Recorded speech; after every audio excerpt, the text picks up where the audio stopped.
حالات طرد تاريخية في المونديال. مونديال أمريكا 94 كان فيه 15 حالة طرد، لكن 4 منهم دخلوا تاريخ كأس العالم.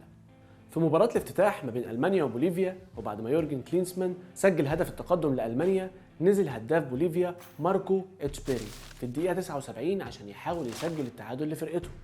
لكن اللعيب اللي كان لقبه الديابلو أو الشيطان عمل فاول عنيف جدا على كابتن ألمانيا لوثر ماتيوس بعدها ب3 دقايق بس، عشان الحكم يطرده ويبقى أسرع طرد اللعيب بديل في تاريخ كأس العالم.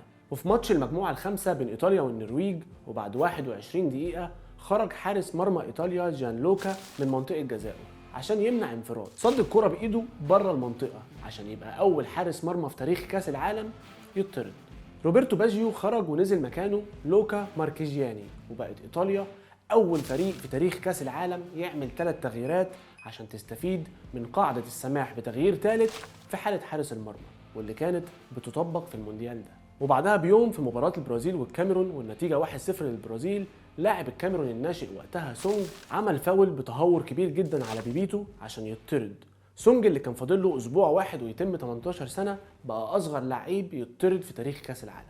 وفي مباراة دور ال16 بين امريكا والبرازيل، وبعد ما البرازيلي ليوناردو اتطرد في الشوط الاول، مدافع امريكا فرناندو اتطرد في الدقيقة 85، والبرازيل كسبانة 1-0، وكان عمره وقتها 38 سنة و6 شهور عشان يبقى اكبر لعيب يطرد في تاريخ كأس العالم.